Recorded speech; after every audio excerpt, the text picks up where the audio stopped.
this morning at 6 a.m. Central Time, because I had to catch a flight, I completed chapter 45 of Light of the Bhagavat with a translator for the Chinese devotees. And somehow I was asked to speak about it here. But I'm not going to get to all 45 chapters, sorry. But this is an introduction. So I was giving you a little background of how I became interested. I wanted the devotees in China to see how Srila Prabhupada customized a literature just for people, in his words, from the Far East. So Japan was the target audience at the time. So let's go into it. So Light of the Bhagavat. In Prabhupada's early days, he was, you see in the image on the screen, there's the first cover. Of course, it was in Chinese, but the artwork, the original artwork that Tamal Krishna Maharaj commissioned a Chinese lady to paint. You'll hear some more as we go on.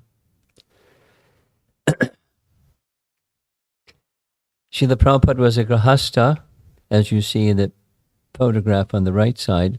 He had a number of children. That's his father and some children. Whoops, it's going on its own. And he tried to get his family involved in devotional life. However, something wasn't right. And the something that wasn't right, during this time, the printed copies of literature was very, very difficult to get.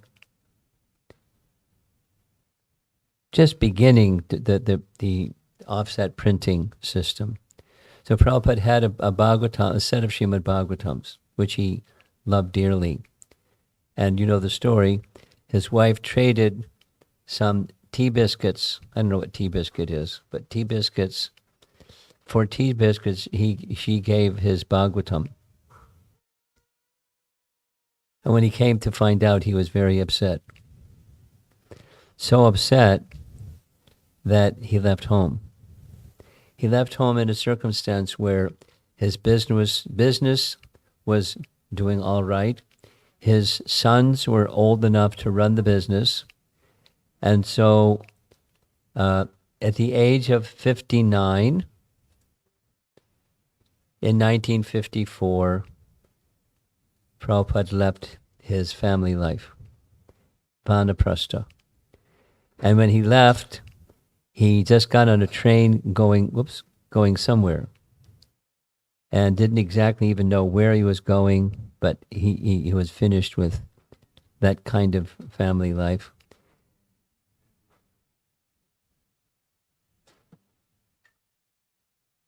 It's okay? Okay. He got on a train going to anywhere, according to Lilamrita, and he got down just a short distance away, south of Calcutta, a place called Jhargram, and he stayed there for some time. And after some time, he was looking for a place to fulfill the instruction that his spiritual master had given him, which was take the teachings of Lord Chaitanya, present it in English to the English-speaking parts of the world. But here he was in India, and he didn't have the means to get to America or the West or the English-speaking parts of the world. And so this period of time was preparing himself for that important mission. He went here and he went there for a couple of years. One of the places he went was in Jhansi. You see that big sign, the League of Devotees? Before incorporating ISKCON in 1966, Srila Prabhupada incorporated the League of Devotees in a formal document. They're different but similar, and establishing the purposes, etc., etc.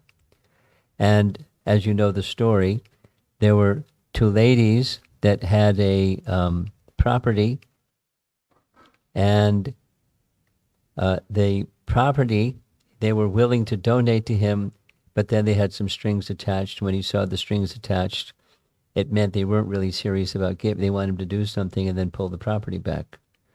So the League of Devotees, big around the boundary wall, became a situation he walked away from, since he understood what their plan was. Soon he moved to Mathura, and you may know, you may not know, in Mathura, he made the acquaintance of Keshava Maharaj, Bhakti Pragya Keshava Maharaj, who was a senior disciple of Bhaktisiddhanta, and Keshava Maharaj invited Srila Prabhupada to assist him in his literary work, the Gaudiya Patrika. It was one of the publications that Bhaktisiddhanta initialized, and Keshava Maharaj was carrying it forward, and Keshava Maharaj requested Srila Prabhupada to assist him in that work.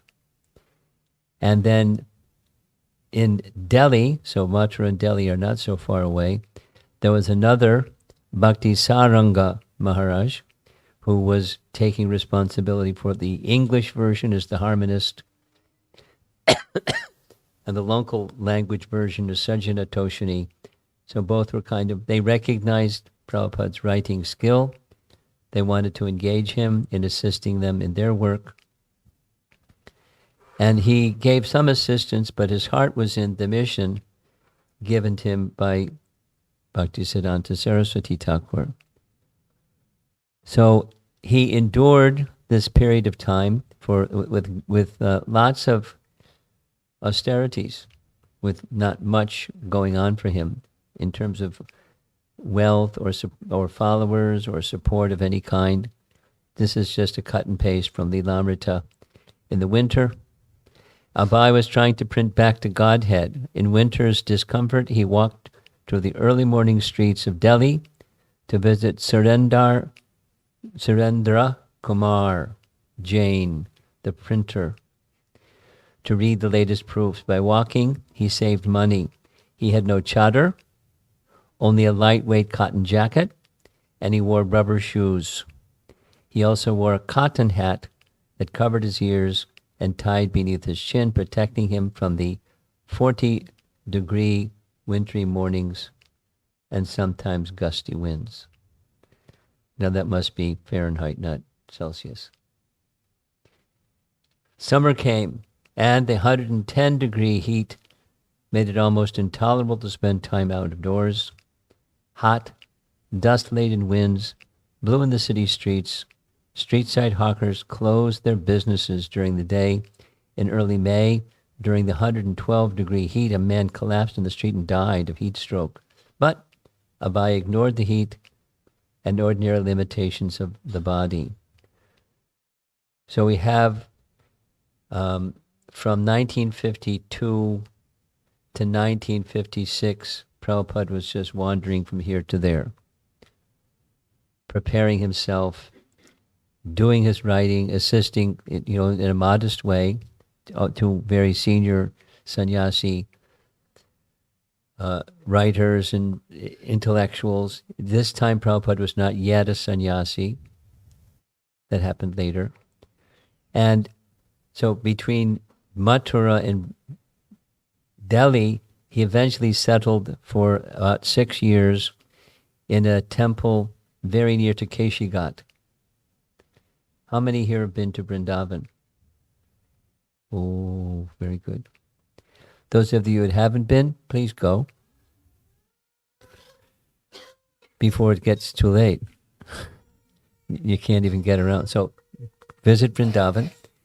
And maybe one of the places that you'll visit, for sure one of the places you'll visit is Govardhan Hill. But maybe one of the places that you'll visit, because you're hearing about it tonight, is this temple, Vangshi Gopal Ji. Now, many of us have read many times that Prabhupada has written, there's 5,000 temples, Radha Krishna temples, right? In Vrindavan. That's a lot of temples. But these temples are sometimes kind of small, and this is one of them. Small means persons that have wealth, they would establish a deity in their home. Often it was like an extended family kind of living situation, and they gave a prominent place on the ground floor to the deity. In this case, the deity is Vangshi Gopal. So it's called the Vangshi Gopal Ji Temple, but it's somebody's home. It's a wealthy family's home where they installed Radha Krishna deities. And 2 years after leaving home, he took shelter there. So 54 to 56, traveling around. 56 to 62, he was at this place. We'll hear some more. Here's a photograph of the entrance, Vangshi Gopal Mandir entrance. And you walk up that flight of stairs, and you go through the main door, and you'll find, here's what you see on the other side. It's like a little courtyard. There's a Tulsi plant, and then you see kind of the arches on the left side. That's where the altar is for the deities. There are a couple of cows in their courtyard, and there's the deities. Looks like it's during an offering because Krishna isn't holding his Vangshi. But Vangshi Gopal, Radha, Vangshi Gopal, there they are. And the place where Prabhupada stayed was in the upper floor. There's 28 steps. You can see they're pretty steep. And it led to a very small room. Here's one flight of stairs. There's another flight of stairs. And there's his room.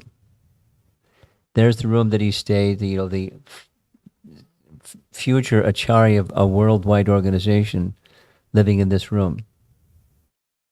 The room was 9 feet by 17 feet with 10-foot tall ceilings and pretty stark.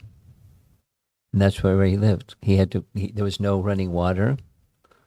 There was no toilet. There was no place to cook. He had to go downstairs to use the toilet, to take his bath, to do his cooking, make the offerings to the deities. For 6.5 years, this was his living condition.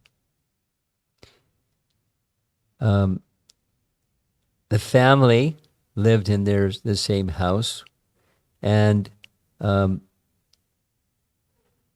Prabhupada would cook in his room. He had a little kerosene, little Boy Scout cooker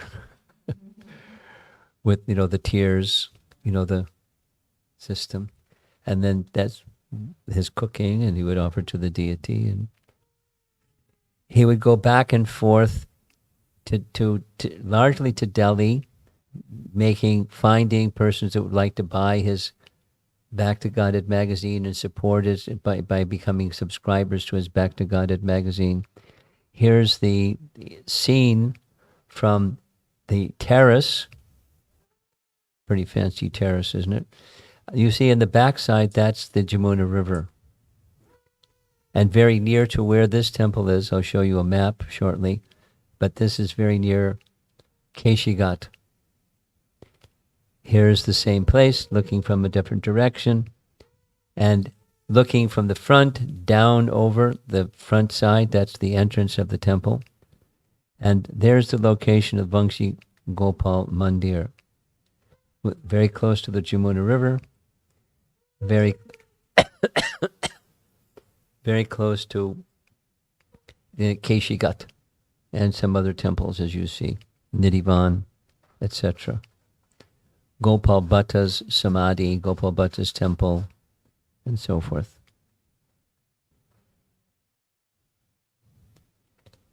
For several years, Prabhupada continued to make the temple, Vangshi Gopalji temple, his base. And he went from one city to another, seeking subscribers. He's just trying to get something going.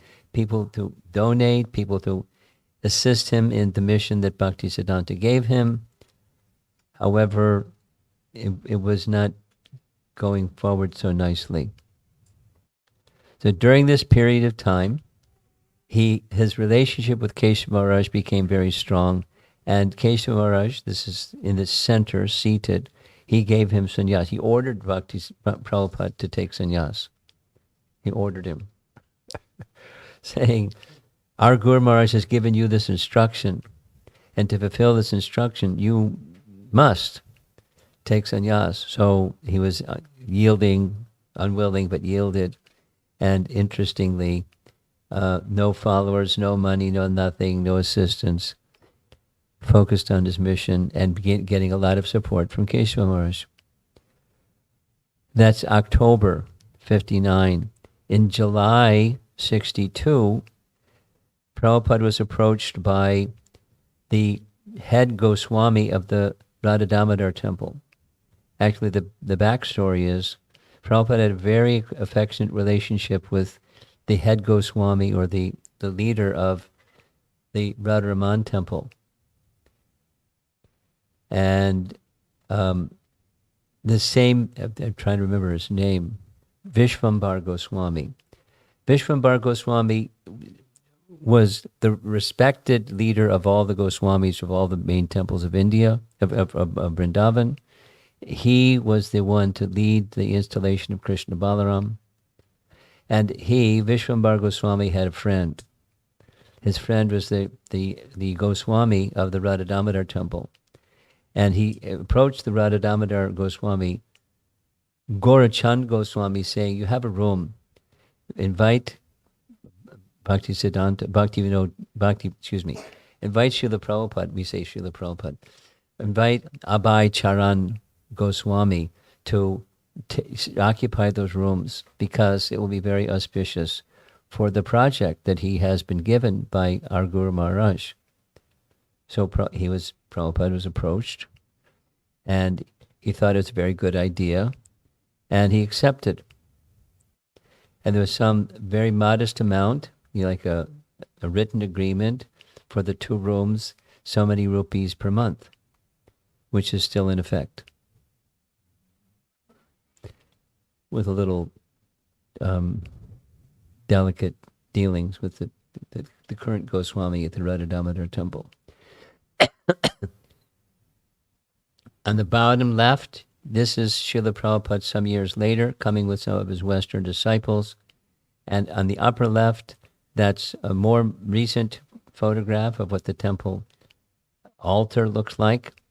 On the right side is Prabhupada in his quarters. One side was where he would do his writing, and on the other side is where he would do his cooking and have his meals. And he's looking out that window. Now, when you look out that window today, you don't see what Prabhupada saw then. But what Prabhupada saw then was the Samadhi and Bhajan Kutir of Rupa Goswami. And there's many nice stories about how Prabhupada got the blessings of Rupa Goswami. He personally appeared to him and encouraged him to go forward when he was feeling very difficult. Go forward.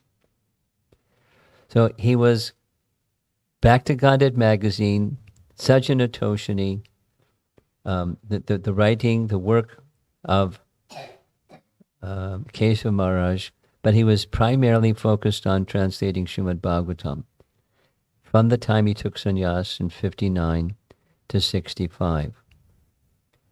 He had prolific, as we know, indomitable courage and strength. And so he was using it to prepare the manuscript for Srimad Bhagavatam. I'm just going to read again. This is cut and paste from the Lamrita. That was his real purpose in coming here, to prepare the books he could distribute to the people of the West. Although as yet he had no means for traveling, even as far as Japan, and no means for printing books, these were the goals for which he worked. It's important. Didn't have resources, but he had an instruction and determination to fulfill the instruction that was unstoppable. He had not come to Vrindavan to die and return to Godhead. Rather, he had come because it was the ideal place to gain spiritual strength for his main life's work. So while this was going on in 1960, the first publication that he did arrange for was the Easy Journey to Other Planets, because during this time the space exploration was a big deal. And so Prabhupada wrote about big deal things in a way that was Krishna conscious, to put that, give it in the right perspective. Easy Journey to Other Planets. And that's the BBT cover for that republished version. Now, some of you may know, many of you probably do know, Professor Sanyal, or Nishikant Sanyal. Nishikant Sanyal was a professor at Ravenshaw College in Cuttack, and Bhaktisiddhanta Saraswati Thakur delayed the sannyasis that were to go to England on his behalf to establish Lord Chaitanya's mission, waiting and waiting and waiting for this Sri Krishna Chaitanya. You see the cover on the left side and the professor on the right side, to have it completed. And once it was completed, then their journey began. So Prabhupada's journey to the West, which was the instruction of Bhaktisiddhanta to him, was preparing Srimad Bhagavatam, because that was the teachings of Lord Chaitanya. It's real easy. The teachings of Lord Chaitanya are the teachings of Srimad Bhagavatam. The teachings of Srimad Bhagavatam are the teachings of Lord Chaitanya. So the instruction was to take the teaching of Lord Chaitanya, so he was doing it in the form of Srimad Bhagavatam. I learned something. It's nice to learn things. I learned something from Revati Raman Prabhu. Some of you know who he is. He's a Sanskrit scholar. Yes? No. No. Radhika Raman. Radhika Raman did his PhD on three or four verses from one of Jiva Goswami's Sandarbhas, the Paramatma Sandarbha, Radhika Raman. So I listened to one of his seminars, and he's a wonderful speaker too. He explained Jiva Goswami's strategy. It's real easy. Anyone who's a literary individual wants to establish that the line of teaching from which they come is the best. It's natural. Anyone's going to want to do that. So his strategy was 3 parts. 1, the best of all pramana or evidence is Srimad Bhagavatam. It's superlative. The Bhagavatam is the best. The next, the teachings of Lord Chaitanya and the teachings of Srimad Bhagavatam are the same. And the conclusion is the teachings of Lord Chaitanya are the best. A equals B and B equals C, so very simple. So the main part of the Sandarbhas is the teachings of Lord Chaitanya are the teachings of Srimad Bhagavatam, or either way. So that was his mission. And as Nishikant Sanyal prepared Sri Krishna Chaitanya, his life and teachings, so that's what Prabhupada did. Life and teachings. At 1 a.m. when no one else was up, and it was very quiet, Bhaktivedanta Swami, because he's now a sannyasi, would wake and begin writing, 1 a.m. Since electric failures were not uncommon in Vrindavan, he would often work by lantern light.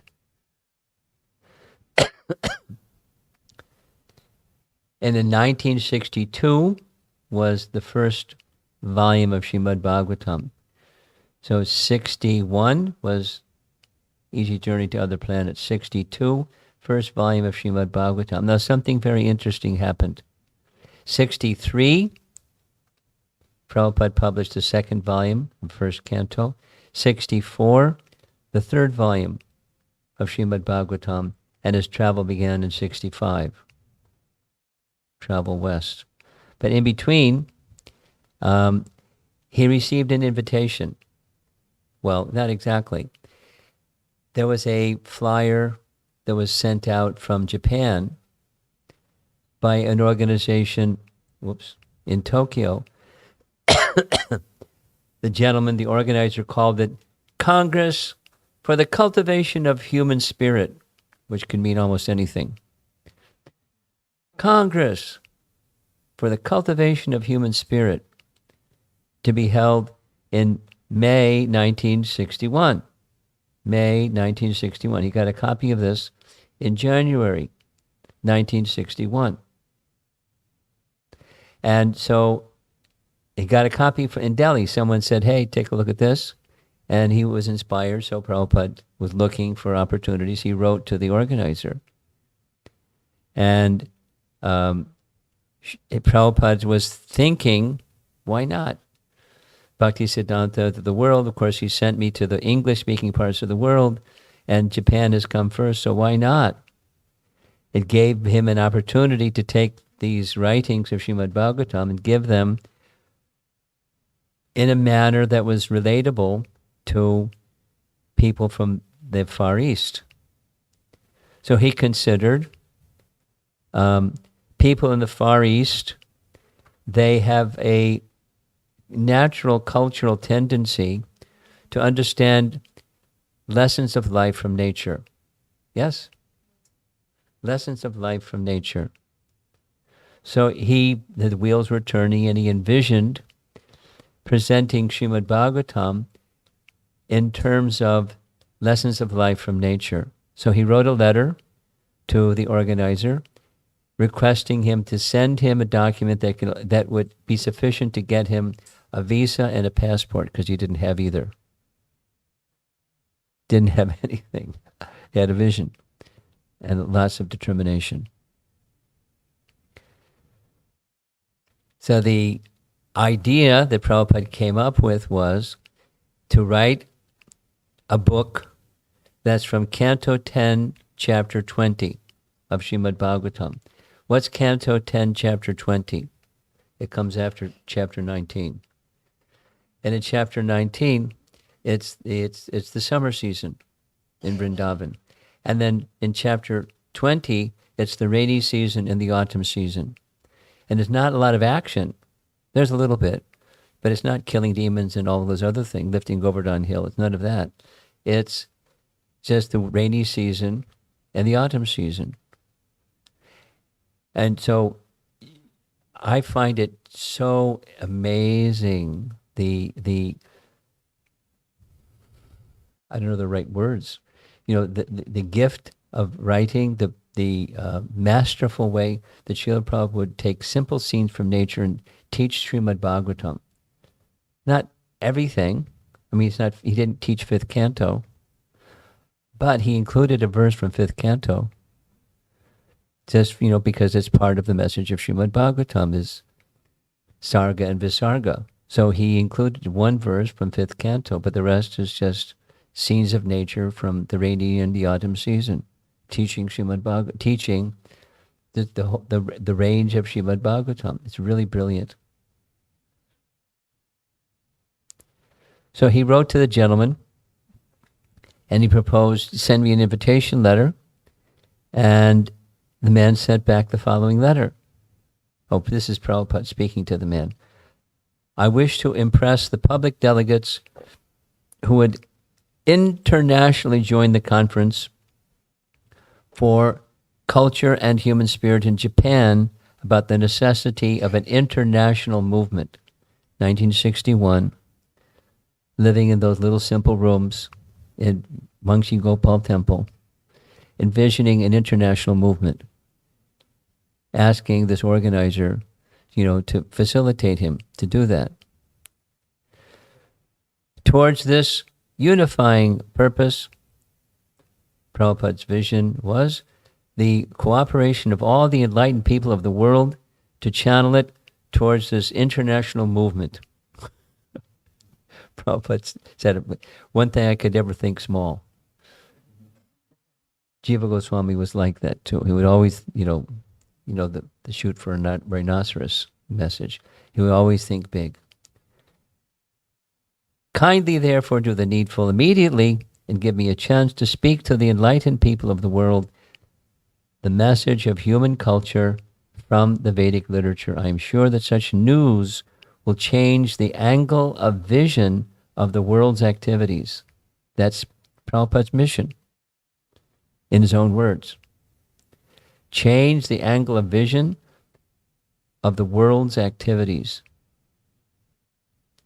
So very soon he got back a letter. Here's the letter.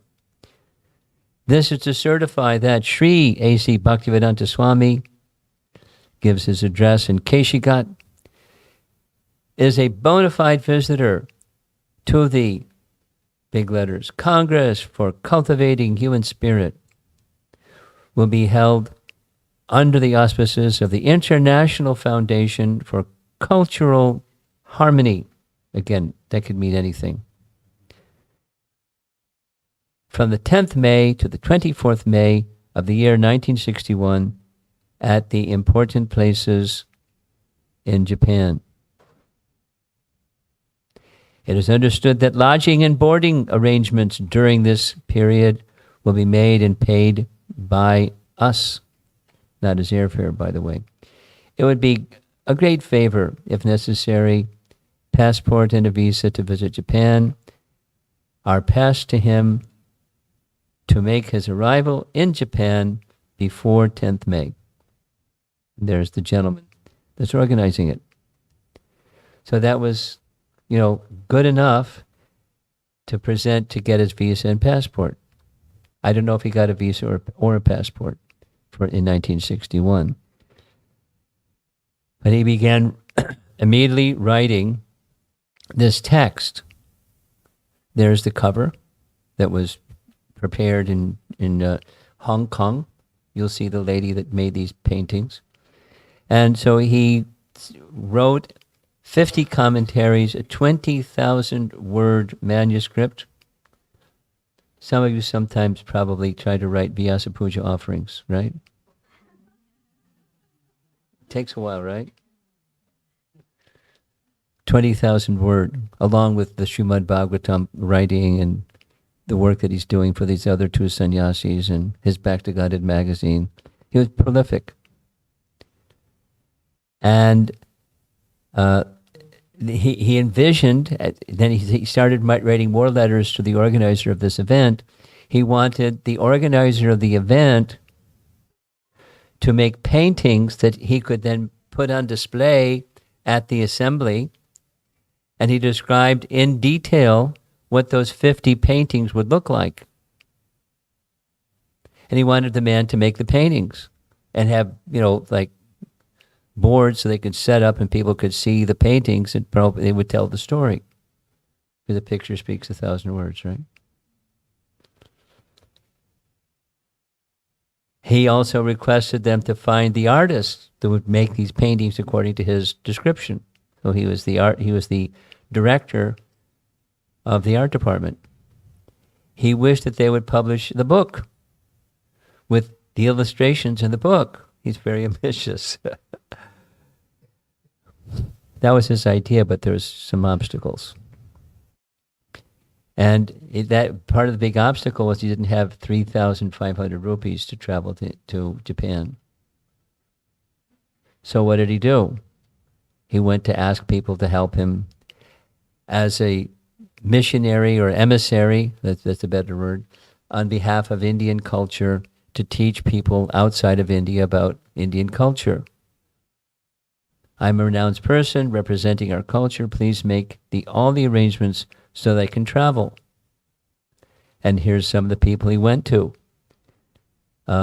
Different government officers, like Ministry for Scientific Research and Cultural Affairs. Doors were closed. Met the Vice President of India, Dr. Radhakrishna. Door wasn't open. Potential donors in Bombay and Delhi. Couldn't raise 3,500 rupees. Contacted the Japanese gentleman himself. Please help. No help. No money. So he couldn't go. And, this is characteristic of our founder Acharya, disappointed but not discouraged. What happened next, so this was supposed to be in May 1961. Instead, in 62, It was published by the Aurobindo Ashram. The lecture that he, not the whole book, but the lecture that he had intended to present. He's got reaching out in many, many, many, many places to establish the mission that was assigned to him. Now, what happened was, 23 years later, so you add 23 to 62. What's the number? 1985. This is after Prabhupada's departure, 1985. There was a trunk. And in the trunk were many things. One of the many things in that trunk was the keynote speech that Prabhupada was to give at the Gandhi Memorial, because he was a Gandhi follower, and he wrote a paper that was the speech called Gitanagari. The way to honor the way to honor a great person like Mahatma Gandhi is not build a statue or name a street after him or name a building after him, but create a community or a place where people follow that represents the values that this great person held. And since Gandhi was such a lover of Bhagavad Gita, that place should be called Gitanagari. And then he described what Gitanagari would be like.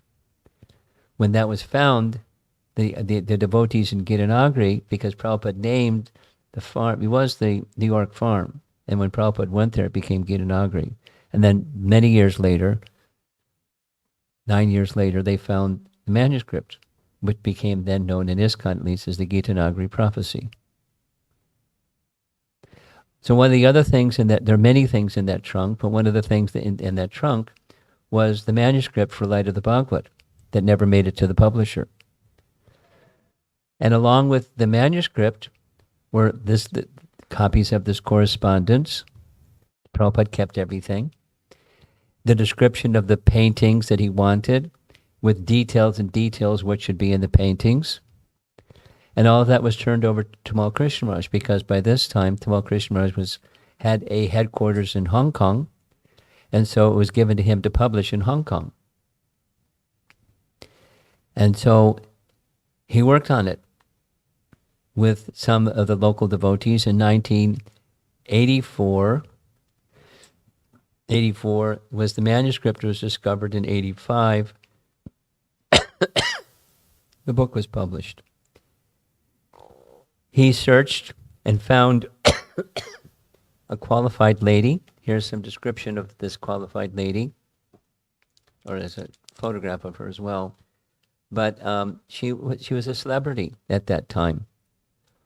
Very old, but she had some notoriety in mainland China for her art style. Giridhari Swami, just because I asked him about this period of time, and he said this lady would come once a month by train from mainland China to Hong Kong. Tamal Krishna Maharaj would go over with her. This is what my spiritual master wanted. Let's see your painting. Okay, here's this one. And so he was the art director. Prabhupada was the conceiver, and she was the artist. And over a period of about 8 months, the painting project was completed, and then the book was published, called Light of the Bhagavat. And you all know where that term comes from, right? Light of the Bhagavat? No? Yes? Silence. No, okay. You know? Okay. It's the verse from the Srimad Bhagavatam that says, in this dark age of Kali, people will get light, from the Srimad Bhagavatam. And so from that verse, the title came, Light of the Bhagavat. There's a link that has, where you can find it online. You take a picture and circulate it to others, so they don't have to all hold up their phones and take a picture.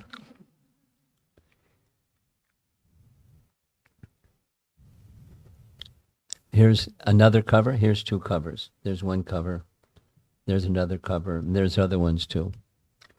So this is a contribution of our founder Acharya in the process of spreading Krishna consciousness around the world, and he visioned a worldwide organization. We heard it in this letter that he wrote to the man that should do this work and to change the vision of the world, seeing the world in a different way. That was his intention. To preach the glories of Srimad Bhagavatam. And Leelamrita says, but Krishna had a different plan. And that's okay. Krishna's plan is the best plan.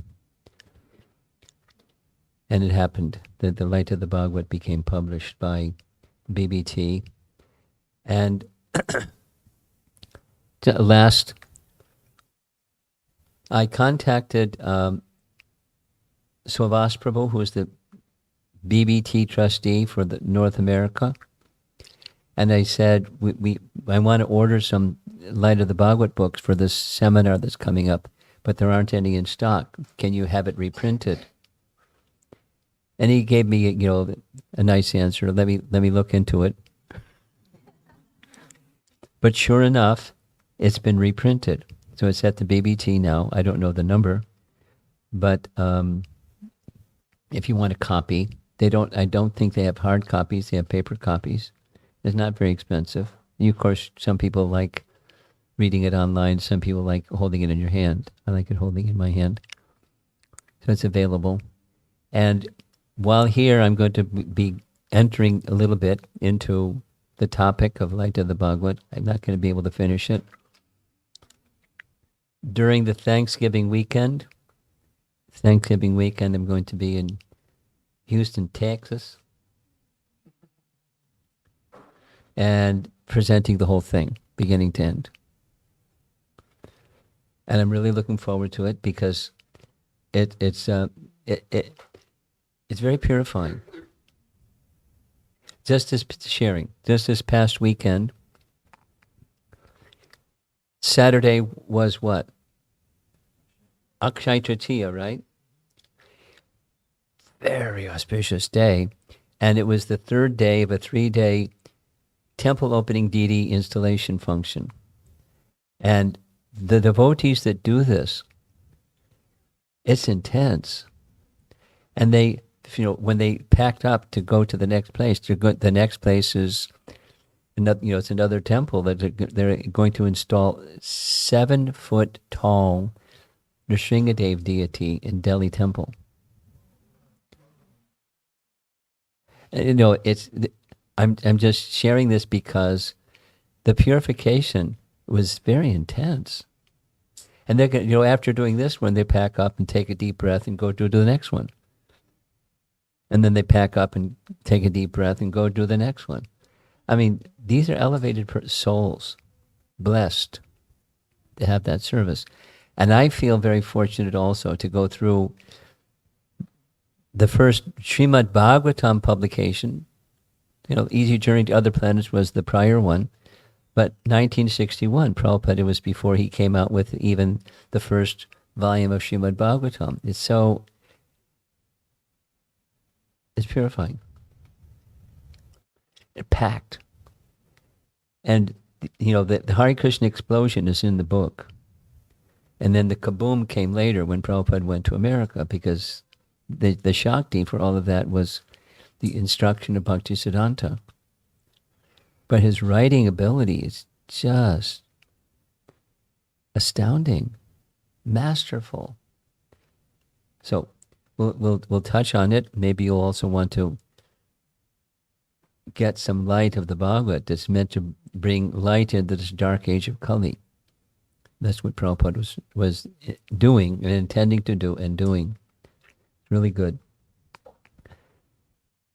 So that's it for this evening. The introduction.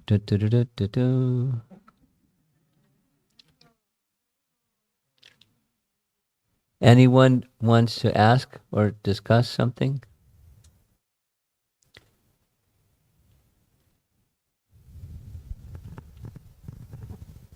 Hare Krishna Maharaj, thank you so much for enlightening us about Srila Prabhupada, his journey, how he started everything, how he was so determined, and Krishna gave him the knowledge to, come here to the West. And I heard you say that Srila Prabhupada, when he was in Vrindavan, he was there praying to Srila Rupa Goswami and to get spiritual strength. So we should try to go to Vrindavan, or it's okay, we stay here and do it. So you're asking a question or making a statement? Are you asking you're supposed to move to Vrindavan, or are you? No, I'm not asking if You're you not- should move to Vrindavan, but should we go there to visit and pray Of course, to get spiritual strength? for purification. Yes, Prabhupada wanted us to do. You know that. Yes, yes. Now, how often can you go? Depends.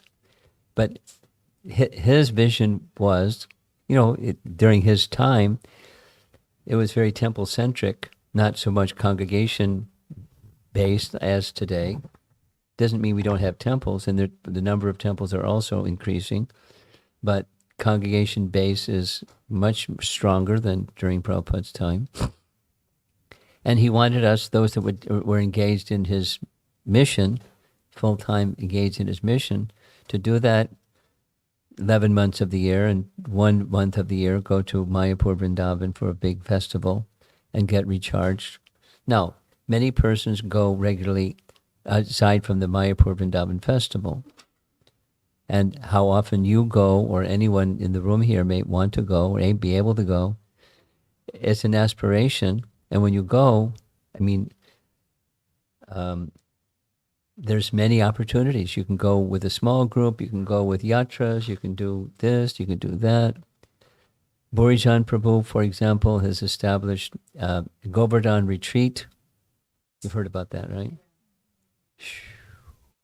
And it's, the facilities are there, and there's many opportunities for being in good association, going to Vrindavan, getting another worldly experience, and coming back, not to get dirty again, but to go back charged and enthused for the mission and carrying forward the mission on behalf of our founder Acharya and the predecessor Acharyas, Chaitanya Mahaprabhu.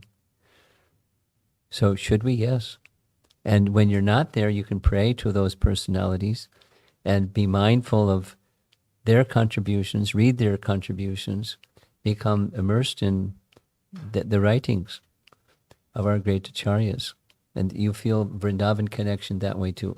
Guaranteed. Guaranteed. Yes.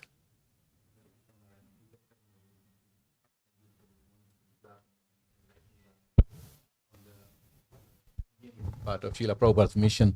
My question is regarding going to Vrindavan. Now, we have heard devotees say, and I've also come across writings which said that people from outside should probably go only for a few days, not more, because if you stay more, you may end up committing Vaishnava aparad. So you just go and come back. You can commit Vaishnava aparad just going for 5 minutes. Which is true. So I've never heard that one. Don't stay for more than a few days because you might make Vaishnava aparad. I don't know where that came from. It's not something that our founder Acharya instructed us. It maybe is popular these days, but I've not even heard it before. Okay, because we also hear people moving to Vrindavan. So then I was like... Yeah. No, so is there risk? Yes. Is there purification? Yes. When you're when you do anything, when you live your life, is there risk? And if you're trying to carry out a mission or an instruction of great souls, is there purification and risk? Yes. So watch out for banana peels. Know what proper sadhu sangha is and what aparad is. Know what they are. And so be careful. But Don't avoid that which is going to bring purification. Here's another way of saying the same thing. There are 5 most important things. One of them is living. And if one can't live, then one meditates on the place, the holy place. So and take any one of the other ones. Because can you make an offense to Srimad Bhagavatam or to deity or to Vaishnavas?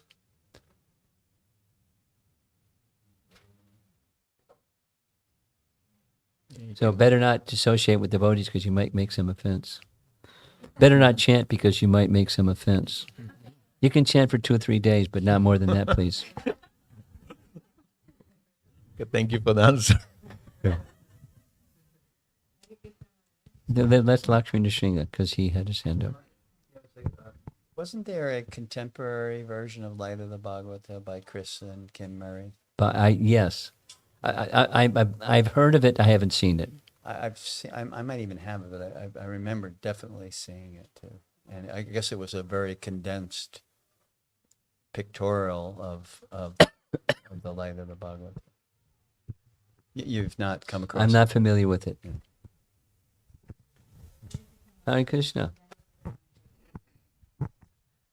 Thank you so much, Maharaj, for this whole history of how this book When you was. get to the book, it's really nice. Yeah, it was very nice. So my question is like you were just saying, how Prabhupada put all his efforts and still he did not get a sponsorship for his tickets, but he still prepared everything and he had to put in his box. In spite of the level of failure that he went through, his faith, definitely Prabhupada is a pure devotee. He could have that faith, faith at greater level. But neophytes like us, Yeah, what with about small us things, question? yeah. Like how can we practice Take that? inspiration from our founder Acharya. Become a follower of our founder Acharya. You'll find strength beyond your strength.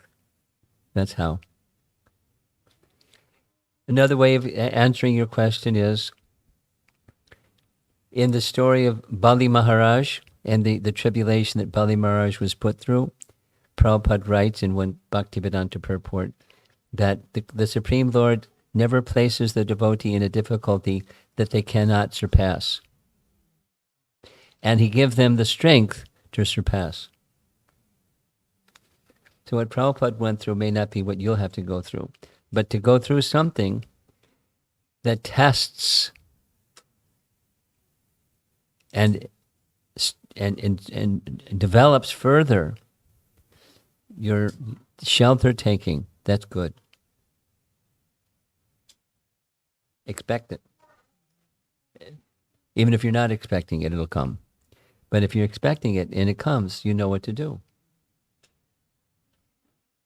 Yes. Hare Krishna Maharaj, Dandat Pranam, Srila Prabhupada, thank you so much, Maharaj. It was a wonderful introduction. I'm so inquisitive to listen to the rest of Like what's next, right? the Light of Bhagavata, Maharaj. So how is it possible for us here in Florida to attend the classes? To attend what classes? Well, it's going to be live stream. When I do this thing, the whole thing, Oh, okay. live stream.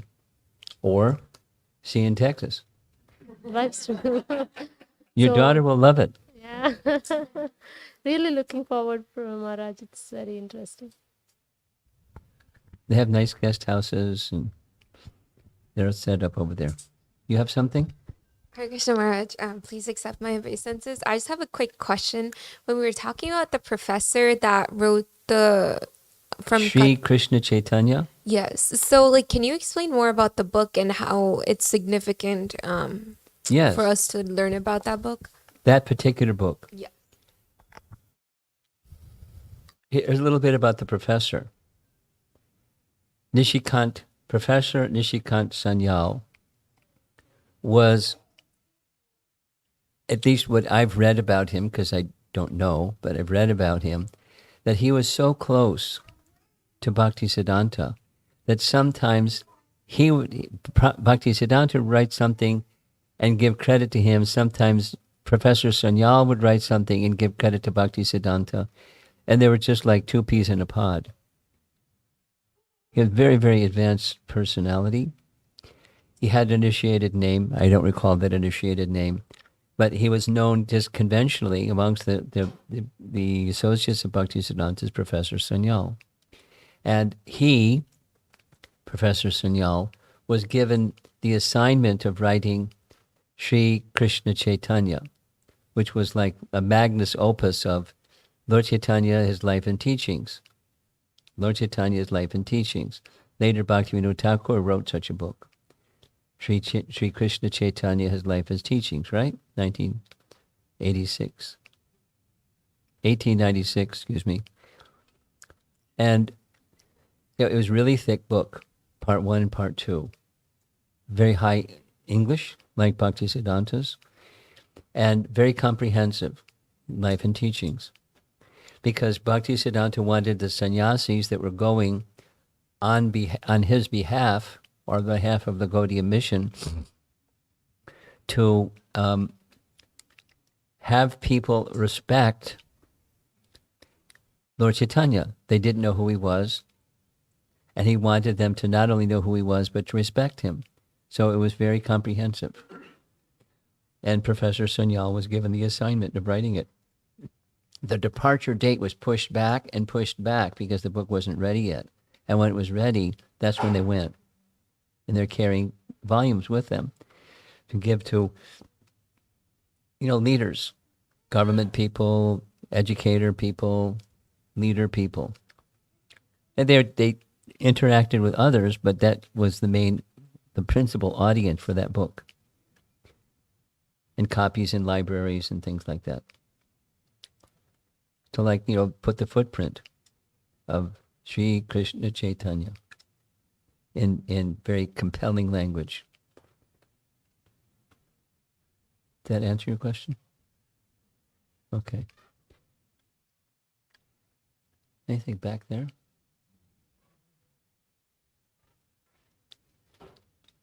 Okay. Are we done? See the problem? What? How did I what? Which one? Light of the Bhagavat? It's skinny. It's really skinny. I didn't bring a copy. There's a hard cover and there's a soft cover. And the soft cover is really skinny. And it's not long. It's... What Prabhupada, the way he wrote it, is he took essences from verses, not exactly every single verse, but from that chapter, essences that give a picture of what happens during the rainy season, and then what happens during the autumn season. And then he has a little commentary, short. And he covers all kinds of topics. Social, varnashram, everything. Cultivate, and he regularly would refer to the phrase cultivation of the human spirit. Anyway, you got to get the book, right?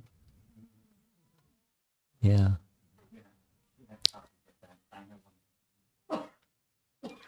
It's online, and he'll send you the picture. What the link is.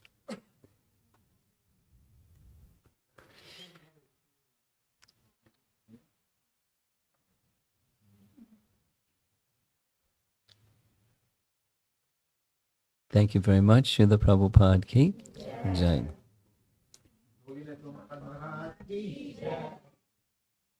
Did you bring Mahaprasadam box? Okay. When I came.